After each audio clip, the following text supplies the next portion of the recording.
da situação fática, por equivocada compreensão da situação fática, o sujeito imagina estar em circunstâncias que, se fossem reais, tornariam sua conduta,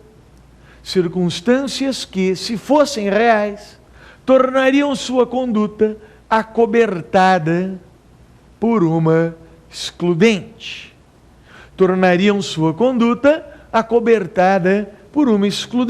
De antijuridicidade. Então, o sujeito se imagina estar numa situação que não é verdadeira, mas se fosse, ele estaria acobertado pela excludente da legítima defesa, pela excludente do estado de necessidade, e assim por diante. Qual é a consequência? Essa é a parte mais fácil. Pela teoria limitada da culpabilidade, que é a adotada na legislação brasileira, sob muitas críticas, é verdade. Já tive o prazer de escrever contra, inclusive. Mas, pela teoria adotada no Brasil, que é essa teoria limitada, as consequências são idênticas às do erro sobre elementar. Idênticas. Ou seja, será sempre excluído o dolo. Se o erro for inevitável, exclui a culpa. E se o erro for evitável, permite a punição por culpa ser previsto. Se o erro é inevitável, exclui a culpa. E se o erro for evitável, permite a punição por culpa ser previsto. Então, no erro sobre elementar, o sujeito, por errar sobre a circunstância de fato, não sabe que realiza as elementares do tipo. No erro de tipo sobre o discriminante, por errar sobre as circunstâncias de fato, o sujeito imagina estar em uma situação que, se verdadeira fosse, acobertaria a conduta dele com a excludente. As consequências dos dois erros essenciais, idênticas. Sempre será excluído o dolo. Se inevitável o erro, excluída a culpa. Se evitável, punirá por culpa ser previsto. Tranquilo? Joia? Com isso, matamos o erro essencial. Erro acidental. São duas as espécies de erro acidental que são mais consagradas, mais importantes, há outras, verdade, mas essas duas são aquelas que nos chamam mais atenção. Quais são? E que mais incidem em provas e concursos? Quais são? O erro sobre a pessoa e o aberratio ictus. O erro na execução. Repito, erros sobre a pessoa, erros in persona, não é? O erro sobre a pessoa, e o aberratio ictus, chamado erro na execução. Vamos a uma rápida análise desses dois institutos. Nós até voltaremos a essa análise com as perguntas que poderemos responder. Mas vamos lá. O que é o erro in persona? O que é o erro sobre a pessoa? No erro sobre a pessoa, o sujeito, por uma imprecisa identificação da vítima, atinge pessoa diversa da pretendida. Repito, o sujeito, por uma imprecisa identificação da vítima, atinge pessoa diversa da pretendida. Então, eu quero atingir A. E eu vejo alguém subindo e penso que é A. E dou tiro. Quando chego perto, percebo que não era A, era B. Qual será a consequência do erro sobre a pessoa? Consequência do erro sobre a pessoa, responderá como se tivesse atingido a pessoa querida. Responderá como se tivesse atingido a pessoa querida. Se tinha agravante, se tinha atenuante, terá as agravantes e atenuantes. O sujeito quer matar o próprio pai, erra na identificação da vítima e mata terceiro, pensando que era o próprio pai. Responderá como se tivesse acertado o pai. Certo? Esse é o chamado erro sobre a pessoa. E a aberratio ictus? O que é o erro na execução?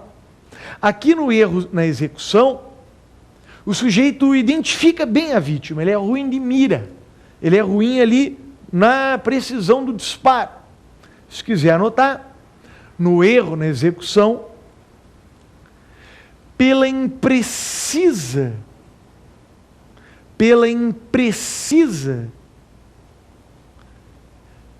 realização do crime,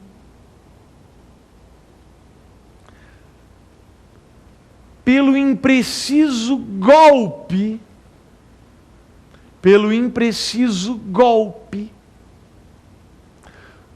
o sujeito atinge pessoa diversa da pretendida. Então, por erro na realização, pela imprecisa realização, pelo impreciso golpe, o sujeito atinge pessoa diversa da pretendida. Percebam que é diferente. Aqui eu sei quem é quem, só que eu miro em A e acerto em B. Eu não penso que A é B, isso é erro sobre a pessoa. Eu miro em A e acerto em B. Qual é a consequência? Depende. Se eu acertei só o B, se o resultado é único, então mirei no A, acertei no B, respondo como se tivesse atingido a vítima pretendida. Consequência igual ao erro in persona. Respondo como se tivesse atingido a vítima pretendida. No entanto, se eu atingir o A e também o B, ou seja, se por erro na mira eu acerto pessoa diversa da pretendida, mas também acerto a pretendida, responderei pelos dois resultados, pelos dois crimes, em concurso formal. Pelo crime doloso contra quem eu queria, em concurso formal com o culposo, aquele que eu não queria. Então, na aberratio ictus, o sujeito tem uma mira, ele impreciso no golpe, acerta quem não queria. Se acertou só quem não queria, responde como se tivesse acertado quem queria. Se acertou quem queria e também quem não queria, responderá pelos dois em concurso formal. Com isso, senhores, conseguimos enfrentar as duas mais importantes espécies de erro essencial e de erro acidental. Erro de tipo essencial e erro de tipo acidental. Já estamos preparados para aprofundar no próximo bloco, no Pergunte ao Professor. E fica o convite aos senhores para esse aprofundar, para essa oportunidade. Nós já voltamos. Até lá!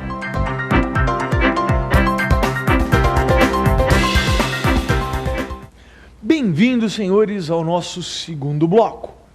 Pergunte ao Professor. Nesse bloco teremos oportunidade para responder 5 perguntas que nos foram enviadas ao longo do ano sobre o tema erro de tipo. Perguntas que nos são enviadas pelo nosso e-mail provafinal@lfg.com.br provafinal@lfg.com.br. Com essas perguntas, nós vamos conseguir aprofundar ainda mais o tema, nós vamos conseguir dar para a aula esse viés de provas e concursos e também um tom, um matiz do dia a dia forense. Pô, o erro de tipo ingressa, não é? No dia a dia forense. Então, vamos a essas 5 perguntas que nos foram enviadas. A primeira. Professor, mesmo se o erro for grave, continua excluindo o dolo? Mesmo se o erro for grave, continua excluindo o dolo? Essa pergunta é muito frequente, são muitos alunos que ficam inconformados com as consequências do erro de tipo essencial, não é? Que nós vimos, sempre exclui o dolo, e vem a pergunta, mas mesmo se o erro for grave, mesmo se o erro for um erro tolo, um exemplo muito frequente de erro de tipo essencial sobre elementar é a ideia do sujeito que mata alguém imaginando que mata um animal